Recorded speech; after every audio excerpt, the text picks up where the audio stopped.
Story 1. The Man in Seat 43A. The man in Seat 43A died halfway across the Atlantic. I was sitting near the front of the plane, just behind first class, and couldn't really see the commotion. But I could hear someone gasping and retching, loud at first, then quieter and quieter. A flight attendant got on the PA and announced urgently, "We need any medical professionals among the passengers to help immediately." I guess there were none. After a few minutes, the man's sounds deteriorated into a sort of gurgle, then silence. Then it was over. His name was Molyneux, and he was old, but not that old, and it was likely a heart attack, aneurysm, drug reaction, or God's will, according to conflicting nth-hand reports that filtered down the plane from row 43, where a flight attendant simply buckled the newly deceased back into his window seat and covered his face with a complimentary airline blanket. The pilot got on the intercom and explained calmly, "Folks, we're turning back to New York due to a tragic medical situation involving one of our passengers." He continued, his voice steady. "We're looking for a volunteer willing to sit next to the deceased while we return to our originating airport. This flight is entirely full, and the person sitting there now isn't feeling comfortable. It's an aisle seat, and it will only be a few hours before we're back over land." I'm not sure why I volunteered. Probably some combination of exhaustion, altruism, and morbid curiosity. My vacation plans were shot anyway, I figured, so why not take the most interesting seat on the plane? The flight attendant thanked me profusely, as did a queasy-looking teenager who took my original seat. I picked up my handbag and shuffled down the aisle to the very last row of the plane. My only prior experience with corpses was an open-casket funeral for my grandmother when I was a kid, but the idea of death had never particularly bothered me. It's natural, after all. That said, I admit that I second-guessed my decision as soon as I saw my new seatmate. Mr. Molyneux, rest in peace, sat upright between the window and me, strapped around the waist, with a blue fleece blanket covering his torso and head. The blanket did not cover his hands, which were resting on his lap above his seatbelt, placed that way by a flight attendant as a sign of respect, I assumed. Molyneux's pale fingers were twisted into claws that betrayed the agony of his death. I couldn't look at those hands without imagining what his face looked like under the blanket. I thought of asking for a second blanket, but the flight crew was still busy calming down other passengers and preparing for our U-turn around the Atlantic Ocean, so I tried to forget my uneasiness, closed my eyes, and slept. I woke, hours or minutes later, I don't know, to the jostling of turbulence. The cabin lights were off, and most of the passengers around me seemed to be sleeping. I looked out the window, trying not to look at Molyneux as I did so, and saw only the uniform blackness of the night. I imagined the ocean miles below us, lightless and cold. The thought unsettled me, and I reached across Molyneux to close the window shade. Then I stopped myself. Hadn't the shade been closed when I sat down? I realized there was something else off about the scene. Molyneux's posture had somehow changed while I slept. It took me a few seconds to pinpoint it. His gnarled hands remained on his lap. He was still belted at the waist, and the blanket still shrouded his upper body. But the fabric looked somehow twisted now, as if he had been fidgeting, very slowly. Knowing it was insane even as I knew I couldn't stop myself, I lifted a corner of the blanket. I uncovered his shirt, which the flight crew had unbuttoned while trying to save him. A patch of blue-grey skin sprouting white chest hair peeked out from it. I lifted the blanket higher. His collar was flecked with dried blood. I remembered his terrible gasping. Finally, I pulled the blanket entirely off and stifled a scream. Molyneux's head was turned away from me, exactly as if he had turned to stare out the window. I could see his face reflected in the plexiglass. It was undoubtedly a dead man's face, pale, drawn, lips parted, jaw slack. There was no life in it, except his eyes. They were moving. I stared at the reflection for half a minute, and I'm sure of it. In the center of that death mask, two pupils flicked back and forth as if tracking something out there in the sky. "What are you doing?" a voice beside me interrupted. I whipped around and saw the woman seated across the aisle staring at me, not so much in fear as disgust. She snapped, "Cover him back up, give him his piece." I think he's been moving," I stammered. "His eyes. I think he might not actually be." But I couldn't finish the sentence, it was too crazy. Nor did I have to, because at that moment my stomach dropped 10 feet along with everything else in the plane. Coffee cups and purses slammed against the ceiling. A man near the first-class section nearly tumbled out of his seat. I heard call lights going off all over the plane as passengers were jolted awake in panic and confusion. The pilot announced over the PA, his voice shaken, "Passengers, please take your seats, buckle in, and secure any loose items. The weather along our flight path is clear, and no planes in the area are reporting turbulence, so I'm not sure what this is, but we should be through it momentarily." Even as he spoke, the mild background shaking I'd felt since waking up became noticeably more violent. The woman across the aisle began fumbling for her seatbelt, no longer paying any attention to me or Molyneux. I forced myself to look at him again. The jolt must have caused him to pitch forward at the waist, his head colliding with the seat in front of him. But Molyneux's face was still turned toward the window, his neck twisted at such a sharp angle that I worried it had snapped. I looked at his hands again and the pallor of his skin. 3 flight attendants and a dozen passengers had witnessed this man's death, and I could not rationally imagine they were mistaken. And yet, in the reflection of the window, his eyes moved left to right, left to right.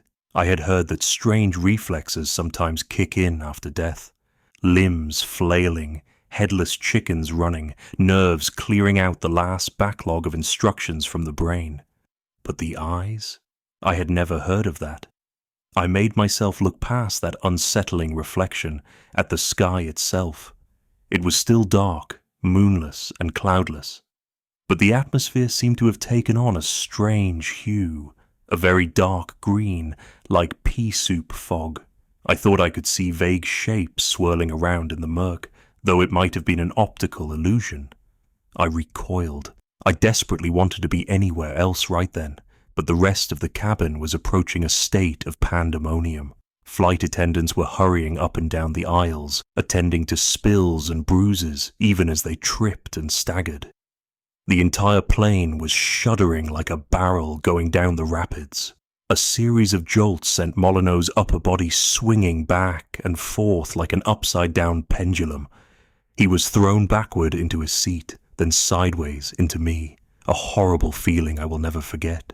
And then, the opposite way, his face slamming directly into the window where it came to rest. That was enough for me. I unbuckled, leapt out of my seat, and locked myself in the bathroom directly behind me. I would cower on a toilet for the rest of this hellish flight rather than spend another minute sitting with Mr. Molyneux. This plan worked for a half hour or so.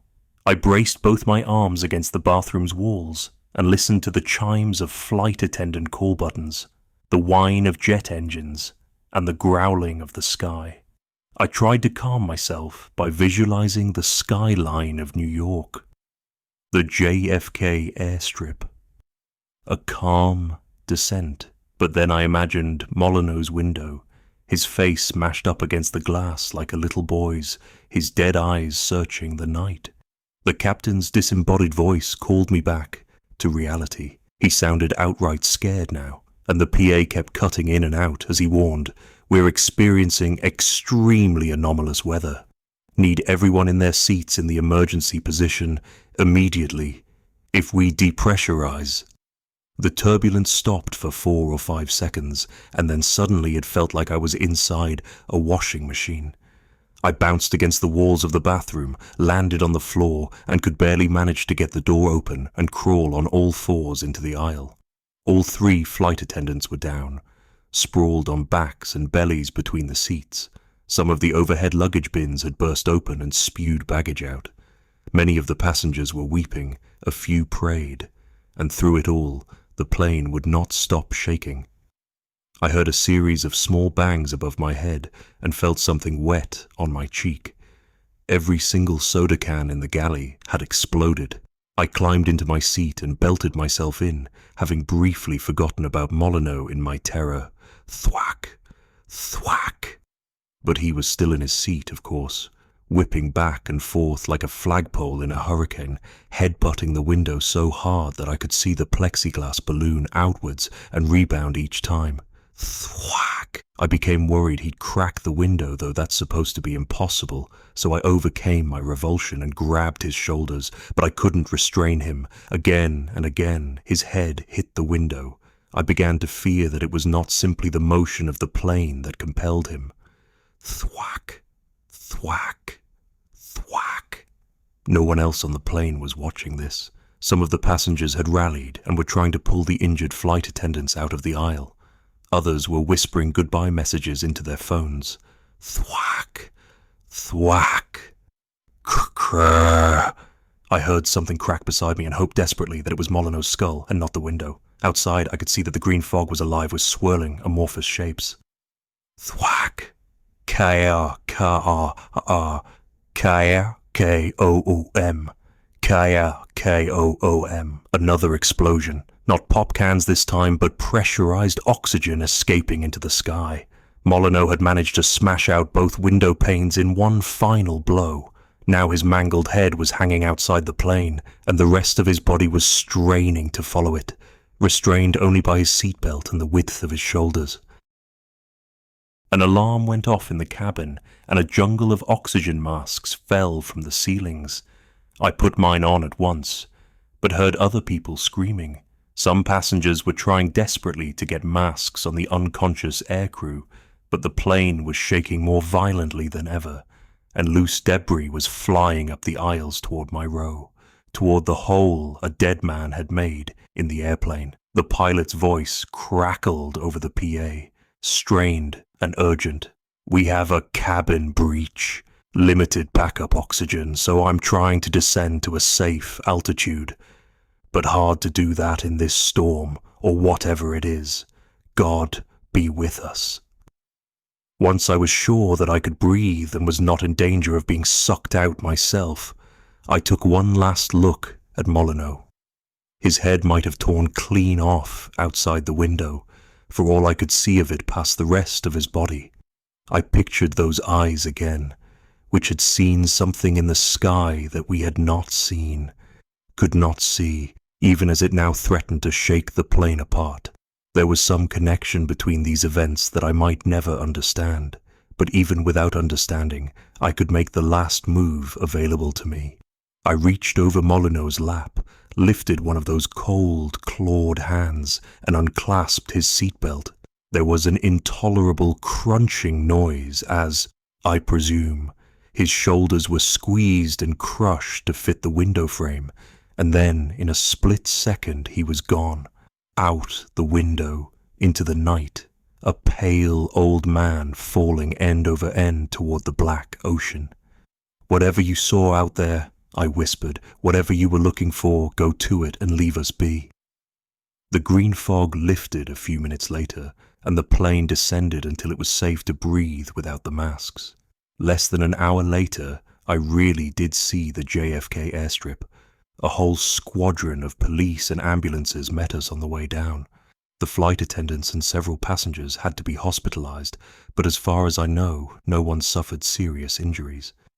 Federal investigators eventually concluded that we had flown through a localized weather anomaly witnessed by no other plane in the sky that night. Some sort of debris must have been flying around up there with us and taken out the window at 43A, they wrote in their report.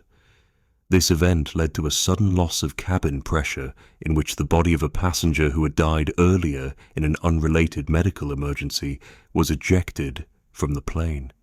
I expected to hear a lot more about it on the news, but I suppose in the end it was just one of those things. The airline had no interest in publicizing the incident, of course, and the passengers had no desire to relive it. For most people on the flight, it was simply a freak tragedy followed by a close call, and all's well that ends well. I'm the only one that will dream for the rest of my life about Molyneux's eyes and what they saw on the way to the ocean.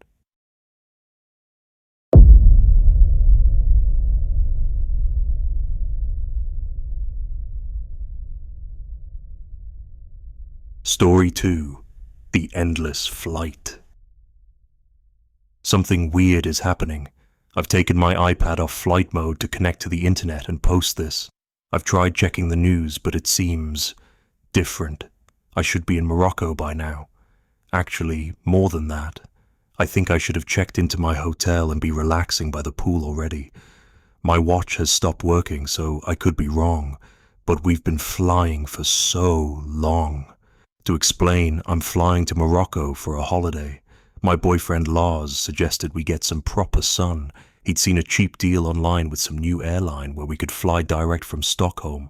We left our hometown of Umeå and spent the night before the flight with my sister and her family in their cramped city centre apartment. That should mean last night. But I feel like it was so long ago. We had an early flight, so it was still dark when we left for the airport.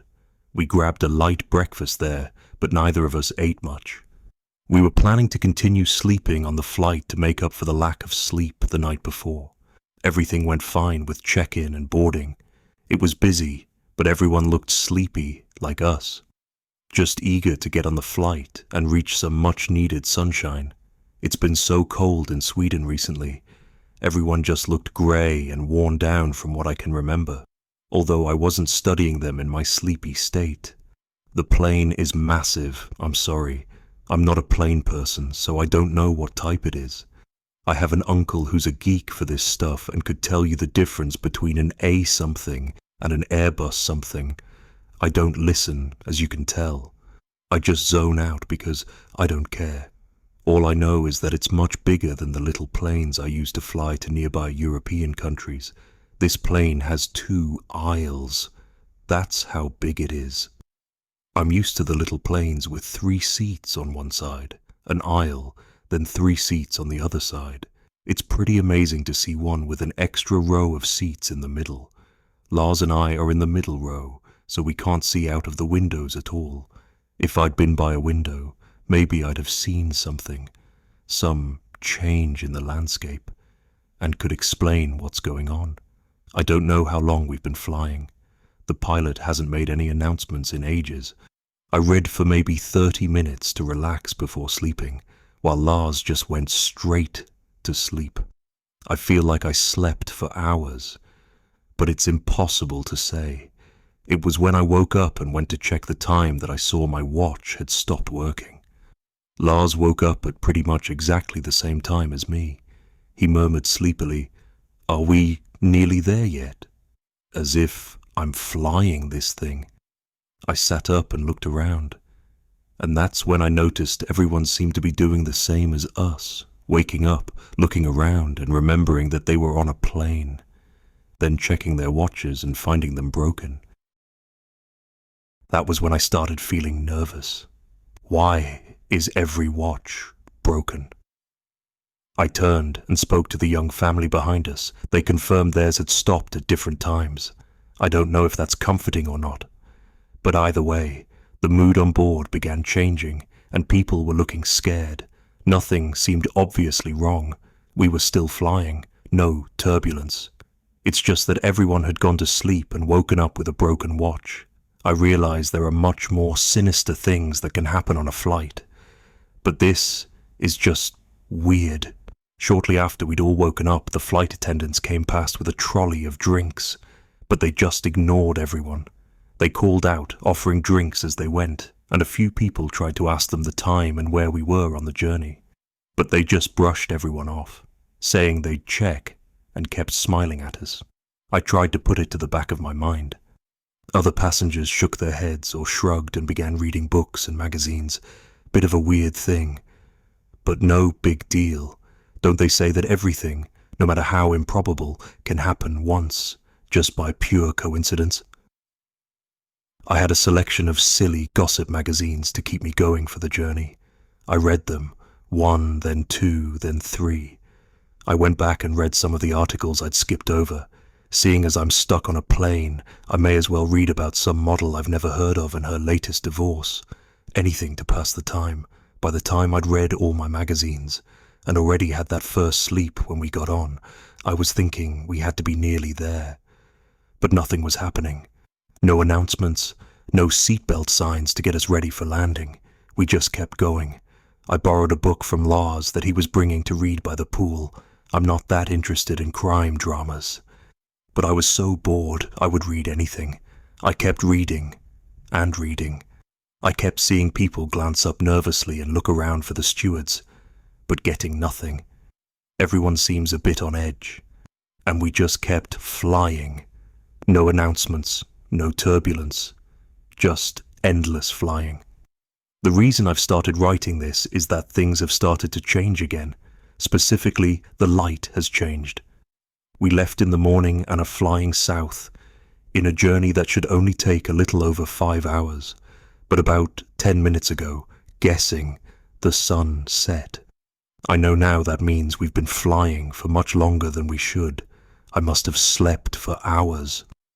The father of the family behind me is up now, banging on the door to the cockpit. He's screaming at them to tell us what's going on. No one is stopping him. The flight attendants are just looking neutral, like nothing unusual is happening. Some passengers are looking the same, like they've zoned out. Others are crying. I'm not sure what to do. There's nothing I can do. We just keep flying. It's getting darker. But it's not just night sky darkness. It's like there are thick black clouds outside the windows on each side, blotting out any light from the sun or moon, whatever time it is. It's like when a storm is coming and everything gets dark and quiet. People are just sitting in their seats staring forward, like they're having an out-of-body experience. I guess it could be a coping mechanism, but so many are doing it.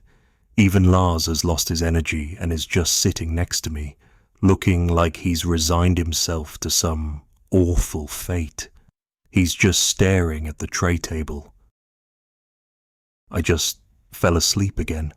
I didn't even feel tired. I was awake 1 minute, and the next, I was snapping awake. And it is even darker now. The clouds outside are darker, less like storm clouds, more like smoke clouds. I remember when there was a fire at a factory on the outskirts of town once, and everyone in my office block watched from the windows as the black smoke billowed up on the horizon. That's what it looks like outside the windows now.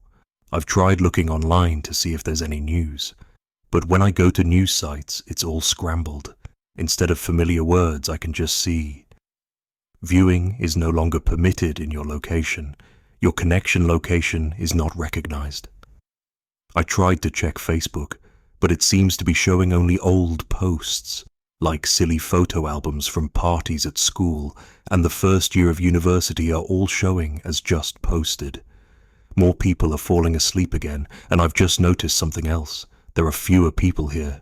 There are a few empty seats dotted throughout the plane that I'm sure were filled earlier. They can't all be in the bathroom. I can't see any stewards either. The man from the seat behind me isn't there, but he isn't still banging on the door to the cockpit. I guess he could have been escorted somewhere, like the back of the plane, to calm down. I'm trying to come up with rational explanations, but I'm so scared now. "Shit, the pilot has started making an announcement," he said calmly over the speakers. "Ladies and gentlemen, this is your captain speaking. Apologies for the delay to your flight caused by unexpected pit stops." What is he talking about? We have not stopped once.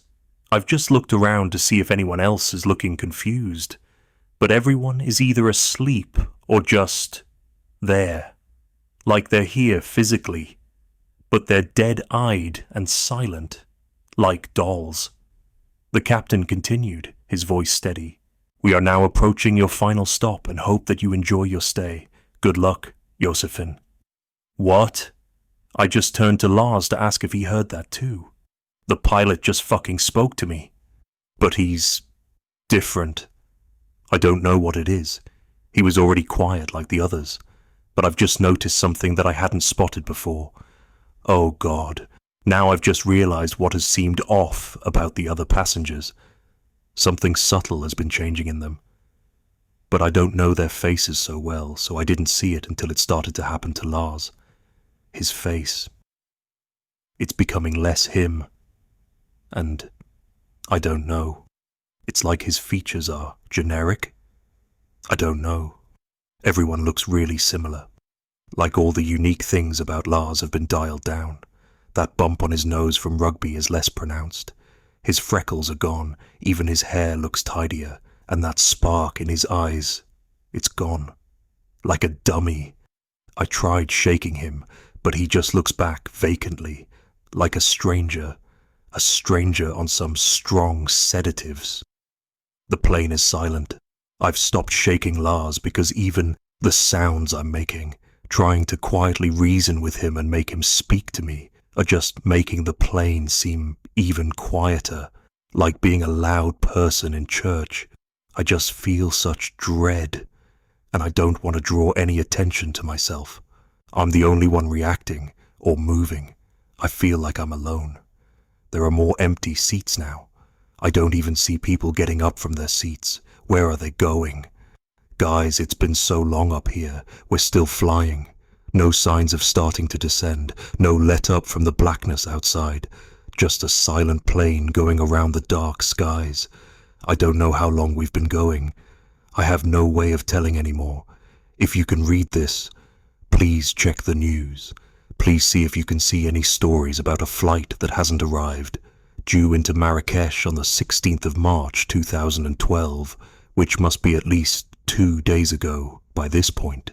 But who knows anymore? I'm starting to feel sleepy again. Hopefully when I wake up, we'll have landed.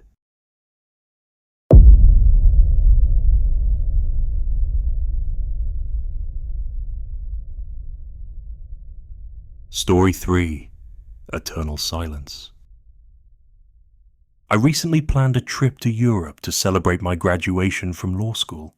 I'm a loner by nature, and I generally don't enjoy being around people.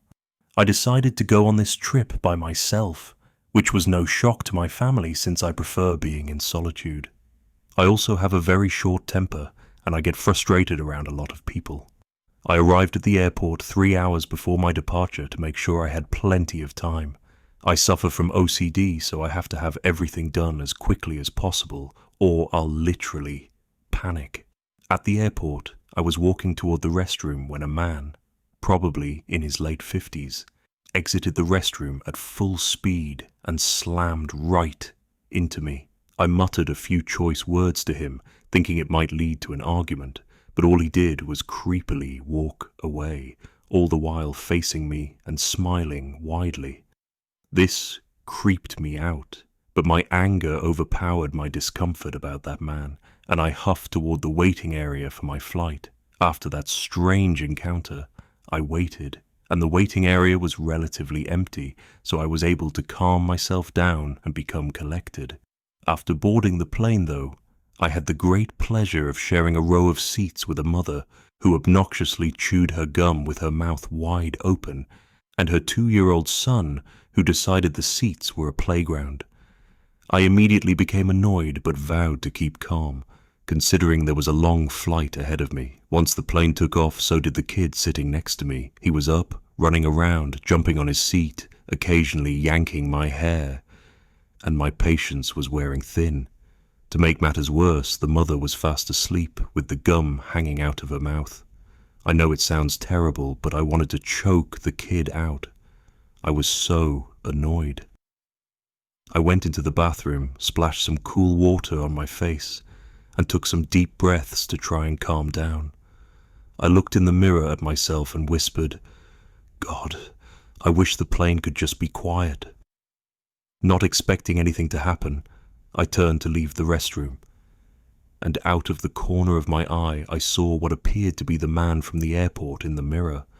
I turned fully toward the mirror to look, and nothing was there. Shrugging it off as paranoia, I headed toward my seat. What was weird, though, was that it was completely quiet. I thought I had found some good luck until I saw the faces of the other passengers. They were all facing me, with wide eyes and an even wider smile.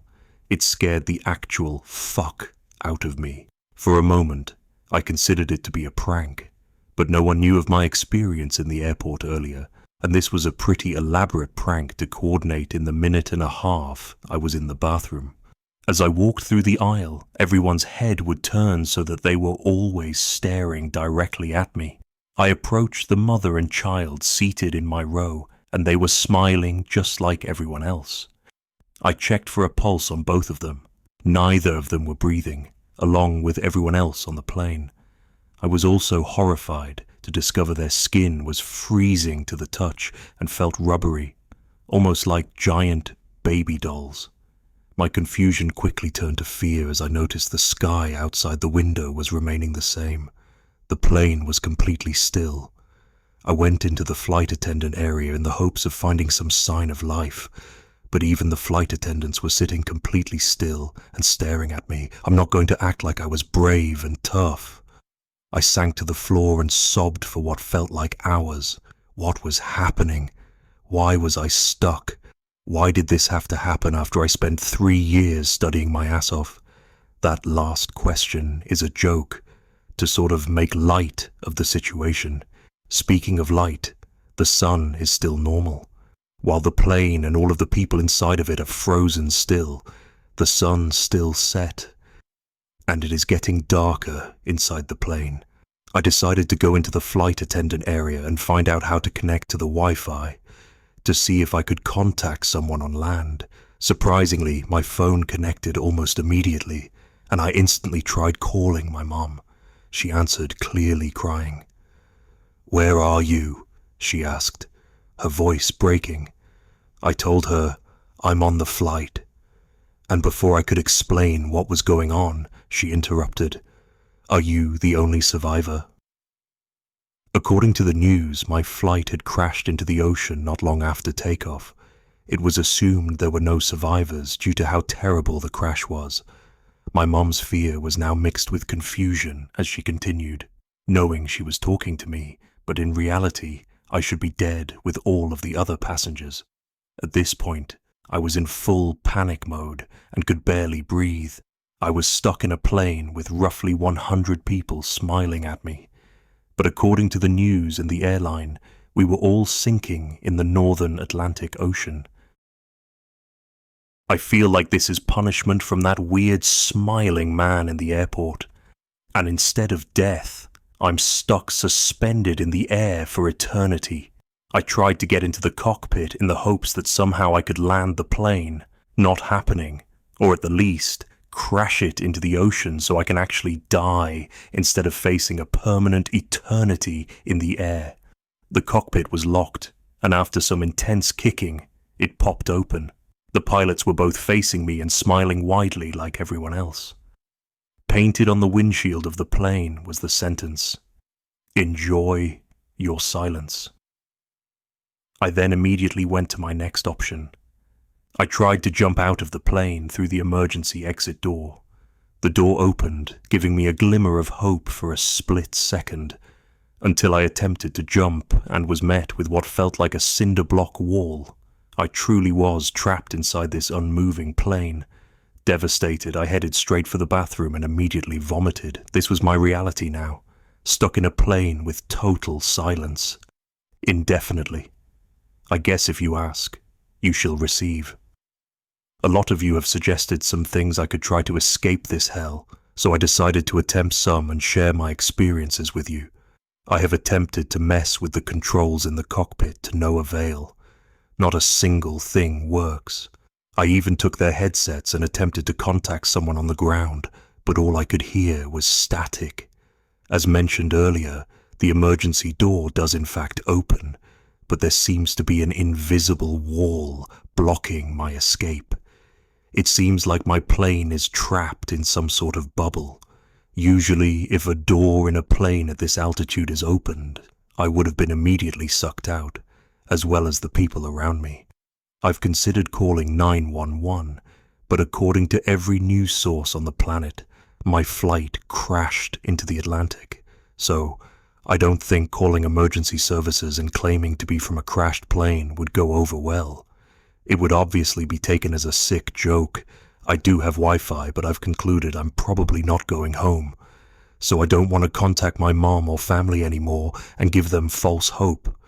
I considered posting it on social media in case someone actually took me seriously.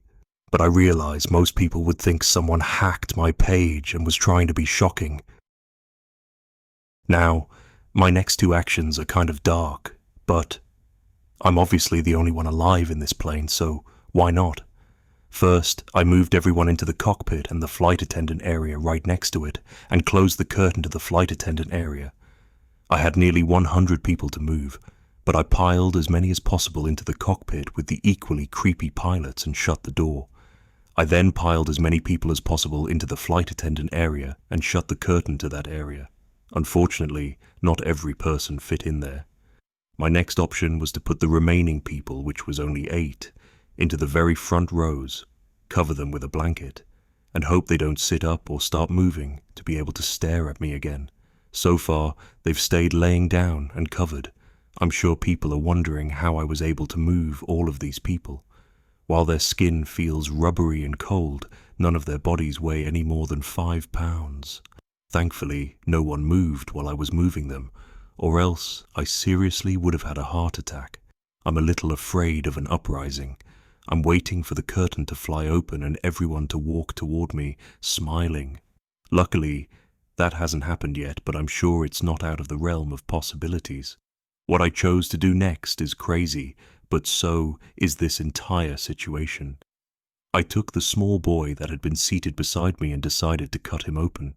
I found a fairly dull knife in the flight attendant area and tried to make a small incision on his chest. I halfway expected to find stuffing inside of him, as if they were literally all dolls. I'm unable to find out though, because the knife didn't even graze his skin. It will not cut him at all. I was attempting to do my autopsy respectfully, but at this point, I attempted to stab him with as much force as possible. The knife would not cut him at all.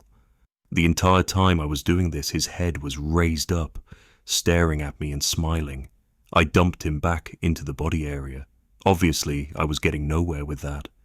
But maybe the knife could cut me. I took the blade and dragged it vertically down both of my forearms. I laid in the aisle of the plane for what felt like hours, until I finally felt death upon me. I could feel an enormous weight slowly lifting off of my body, and with it, I felt my spirit go too. I entered a wide space of brightness and love. I was surrounded by family that had passed before me. I was reunited with my childhood dog, Buster. I was truly so happy. My grandmother, whom I lost when I was 9 years old, told me, "You have to go through the gates to truly be in the afterlife." I walked toward them. They seemed like they were miles away. But within seconds, I was right in front of them. My family ushered me to go through them and that they'd see me on the other side. I felt in my heart as if I had made it. I escaped purgatory, and now I would be here with my family for eternity. I pushed the gates open, and right as I was going through, I turned back to look at my family one last time for reassurance. I didn't know what I would face going through the gates. Judgment for my terrible actions in life, probably. I shouldn't have turned around to look at them. What I saw was not my family. The things in front of me looked exactly like my family, except they had the huge, creepy smiles like everyone in the plane. It was a trap. Before I could run away, the gates closed behind me. I found myself right back inside the plane, exactly as I had left it. People shoved toward the front, and what appeared to be my blood on the floor of the plane. I undoubtedly am damned to spend eternity here. I have no escape. Currently, I am stretched out over some seats with a half-empty bottle of vodka. It could be the alcohol, I'm praying it's in my head, but I've started hearing a noise coming from the bodies. It sounds like some kind of groaning. Hopefully it's the alcohol, but I have a feeling in my gut. It's actually very real. Maybe my attempt at leaving woke the others.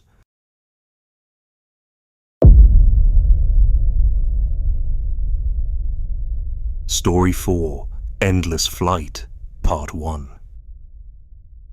30 hours ago, I hopped on a late-night flight from New York heading to Los Angeles. After boarding, I saw that I had an entire row to myself. Takeoff passed without incident, and soon I was stretched out for a nap across the row. I slept for a few hours. I don't know exactly how long, but I woke up to some severe turbulence. It's possible that the lights in the cabin went out for a moment, but I was so disoriented that it's hard to say. I checked my phone and saw that it was 4:03 a.m., which I figured gave me about an hour until we landed. When I looked out my window, I was shocked to see nothing but wide open ocean. My jaw dropped. There's obviously no ocean between New York and Los Angeles. I hit the button to call the flight attendant and spent the next few minutes racking my brain for a lake that could possibly be big enough to explain what I was seeing. I jumped when the attendant flipped off the light. She was grinning from ear to ear, and tears were pouring down her cheeks. "How can I help you, sir?" she asked cheerfully. I froze for a moment at her reaction before deciding to just ask my question. "Where are we?" I replied. "Why does it look like we're flying over an ocean?" She wiped her cheeks to clear the tears, still grinning wildly. "Sir, we'll be landing in about an hour," she assured me. Okay, thank you," I stammered. After she left, I checked the clock on my phone again. 4:03 a.m. blinked back at me. It hadn't changed. I had to have been waiting with my call light on for at least 5 minutes. How was it possible that it hadn't changed at all? I opened up my laptop and saw it too displayed 4:03 a.m. I pulled out my phone, started a stopwatch in the app, and spent the next 2 hours looking back and forth between the clocks, waiting for them to change. They never did. I tapped the shoulder of an older woman sitting in the row ahead of me. She looked back, an annoyed expression across her face. "Yes," she snapped. "Do you know how long until we land?" I asked urgently. She narrowed her eyes. "That flight attendant said it would be about another hour," she replied curtly. I shook my head in confusion. "That flight attendant? We talked almost 2 hours ago. We should have landed already," I insisted. She stared at me as if I was crazy. I was going to continue trying to convince her, but I felt a hand on my shoulder. I spun to see a male flight attendant grinning down at me, tears pinging off his cheeks onto my shoulder. "Sir, I'm going to ask you to calm down, or I'll be calling the captain," he warned firmly. I told him that wouldn't be necessary and sat back. He removed his hand and stepped away. The flight attendants continued to stop by every few hours, offering meals. My stopwatch continued to tick up and is now telling me that I've been on this plane for more than 30 hours. I've explored all of coach and tried talking to some of the other passengers, but they've all told me that they're expecting to land in an hour or so. Around 3 hours ago, I tried getting into first class. I made it past the curtain but was escorted back by 2 grinning flight attendants. Their grip on my arms was like iron. "Sir, the seatbelt sign is on," one said sternly. "Please remain in your seat with your buckle fastened. We'll be landing in about an hour." I'd just about given up hope when a woman came down the aisle, dressed in a business suit. She didn't look at me or slow down, but dropped a piece of paper onto my tray as she made her way to the bathrooms at the back of the plane. I shot a look around before unrolling it. It said, "Are you stuck too?" I pulled out a pen and wrote, "Yes, it's been 30 hours." I folded the scrap of paper up and set it on the tray closest to the aisle. She left the bathroom and picked it up as she passed. It's been 20 minutes since then. I don't know why, but I don't think the flight attendants would like it if they knew we were talking. It doesn't matter. I have to do something. I'll update you all with whatever happens next.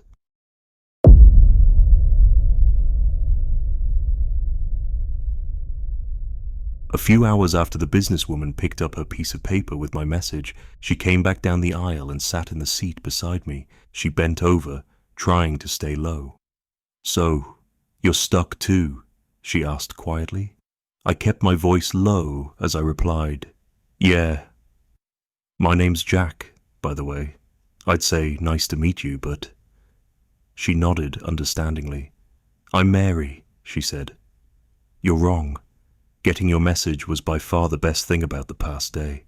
I've spent the last day and a half thinking I was alone in this."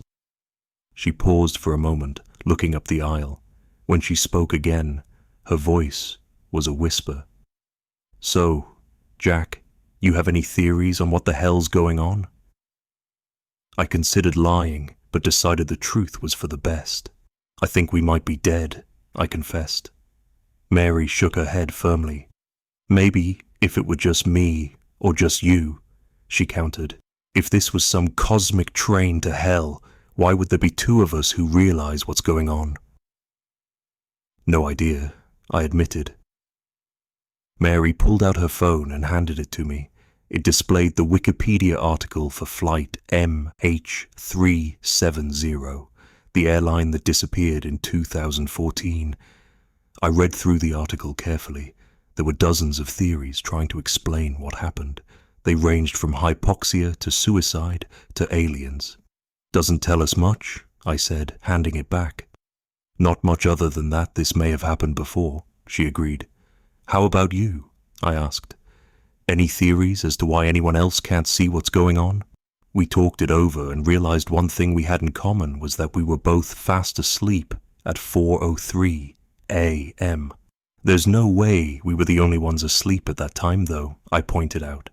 "Maybe everyone else was just napping," Mary suggested. "I don't know about you, but I was well and truly asleep." The cabin lights flicked off, and a dozen red emergency lights in the floor flicked on, casting the cabin in a red glow. The intercom crackled to life, announcing, "Passengers, please return to your seats. The seatbelt sign is fastened, and we may experience some turbulence. We'll be landing in about an hour." Mary froze.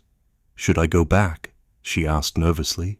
"Maybe they won't notice if you're gone," I whispered.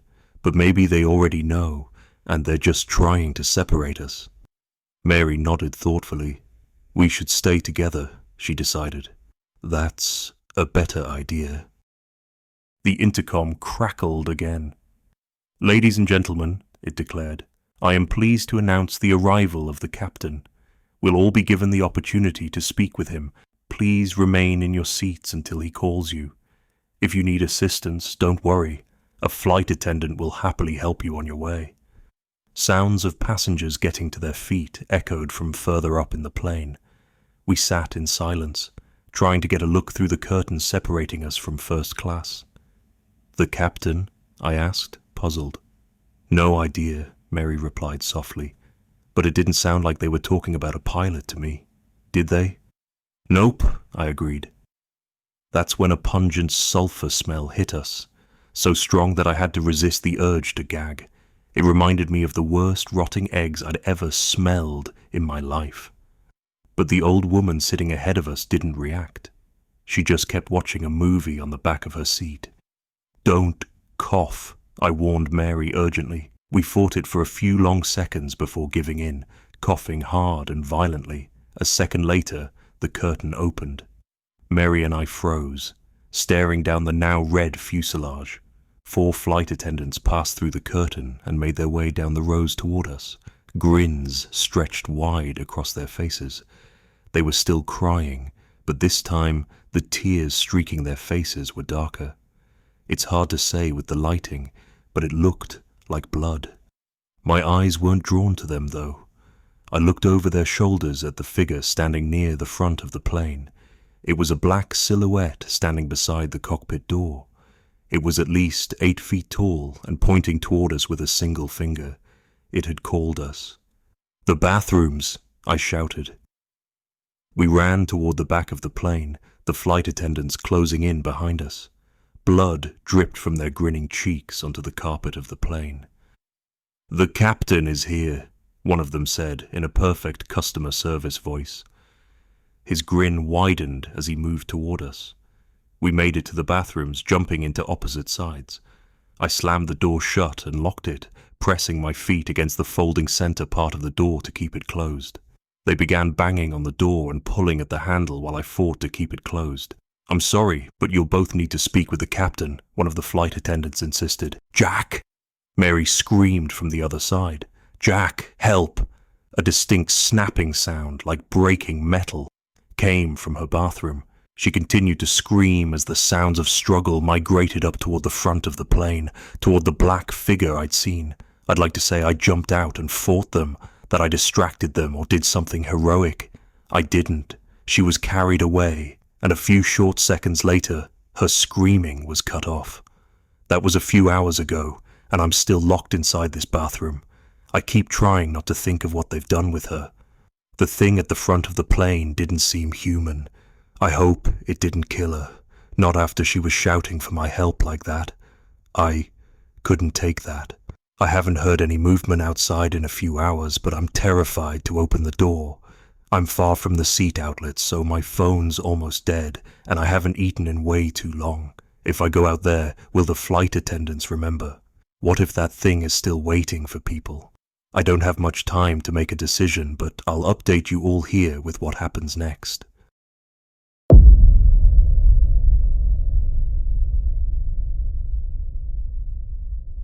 After another dozen hours or so, I opened the bathroom door. The lights in the cabin were back to normal, and I couldn't smell any sulfur. I cautiously made my way back to my seat and almost cried when a grinning, crying flight attendant came by, offering a meal. That crappy airline food was the most delicious thing I'd ever eaten. When I'd finished, my mind immediately turned to Mary. What had happened to her? I crept down the aisle toward first class, trying to keep a low profile.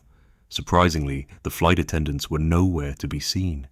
They'd almost seemed to ignore me, almost as if they wanted me to find her. She had a row to herself and was staring down at her phone in the window seat. I slid into the aisle and shook her arm. "Mary!" I hissed urgently. She pulled out her headphones and stared at me with a surprised expression. "Yeah?" she asked. "What's going on? Are you okay?" I pressed. "What did that thing do to you? What did they do to you?" "I'm sorry," she replied, frowning slightly. "Remind me how I know you." "What do you mean?" I stammered. I realized with sinking horror that she had no idea who I was. I fought back tears. "Mary," I continued desperately, "how long have you been on this flight?" She checked the watch on her wrist. "Well, it's 4:03 a.m., she said calmly. "So, a few hours at least." She stared at me the same way you'd look at a person claiming they were the second coming of Christ. Her tone was low and reassuring as she added, "Hey, don't worry so much. Look on the bright side. We'll be landing in about an hour." I felt an iron grip on my arm and looked up to see two flight attendants. "Sir," one of them said firmly, "this area is for first-class passengers only." They were still crying and grinning, but just with tears this time. I could still see streaks of blood staining the front of their uniforms, though. I was escorted back to my seat, where I spent the next several days. Attendants continued to stop by with food. I would use the bathroom, and soon I was going absolutely crazy with the monotony. In retrospect, those few days weren't so bad. There's a lot of content on the internet after all, even with crappy plane Wi-Fi. No, it didn't get really bad until around 10 days later when the Wi-Fi failed. It was sometime a week later that I lost control and began screaming for a flight attendant. They didn't come for several minutes, but eventually one did. Just let me see the captain," I begged. The flight attendant bent low and spoke with that same customer service voice. "I'm sorry, sir," she replied smoothly. The captain has made his decision regarding you quite clear. You didn't answer his call, and will, therefore, wait." "How long?" I demanded. "Quite a while, I'm afraid," she answered sympathetically. "Don't worry though, sir. We'll be landing in about an hour." She straightened and walked away. I started making notches on various parts of the seatback to keep track of different things. One notch for each time I used the bathroom, one for each meal, one for every time I watched a given movie, that sort of thing. It was hell. I watched every movie in the seatback a dozen times over. If I ever acted out badly enough, I would be escorted back to my seat by one or more flight attendants. Any attempt at conversation with other passengers was met with confusion by them, followed by a quick escort back to my seat. I'd guess it was on or around day 30 that, in a moment of panic and psychosis, I broke my laptop and phone, screaming at the top of my lungs. No one around me reacted in any way. 2 months later, I stunk. The muscles in my legs were tight and cramped constantly. I finally concluded that suicide was my only option after my 128th rewatch of Thor, Ragnarok. I got to my feet and limped toward the emergency exit. I knew normally the pressure inside the airplane forced the doors closed, but I figured that nothing about my situation was normal. If this didn't work, I'd find some other more painful way to go. I grabbed at the handle and swung it up. To my shock, the door opened easily, though no wind of any kind whipped around the cabin. It remained the standard, slightly too cold temperature that had been for the past who knew how long. The open door called to me, a black portal out of the plane. I stared at it for a long moment, almost too long. An attendant's hand grabbed my shoulder, pulling me away. In a fit of anger and strength that surprised me, I wrenched away and jumped out of the plane. The wind whipping past my face was almost magical, a new sensation after so many months of the same. The ocean below me grew closer and larger, and I realized that suddenly I didn't want to die after all. It grew larger and larger and larger until it seemed that all I could see was darkness and waves. I impacted the surface of the water so fast and hard that my entire body jerked around in the seat. I pulled my hand back, sucking at my bruised knuckle. I'd hit it on the seat in front of me. "No," I whispered, then shouted, "No!" A flight attendant ran down the aisle, kneeling beside me. "Are you okay, sir?" she asked, her voice laced with concern. I clenched my hands into fists, almost swinging at her. But then I realized she wasn't grinning, she wasn't crying. To be honest, she looked a little scared of me. I reached my right hand down to my pocket, where I could feel my now unbroken phone. 4:04 a.m. "Sir," she continued gently, "if you can calm down, we'll be landing in about an hour." My mouth tasted like ash. "Thank you," I managed. "I will." I stared unblinking at my phone. It now displayed 4:05 a.m. Then I looked out my window and began to cry at the sight of city lights below me. We did land in about an hour. I can't even begin to explain why or how, but I'm currently sitting in an airport cafe typing this out. I'm free. I'm out. And I'm never going flying again.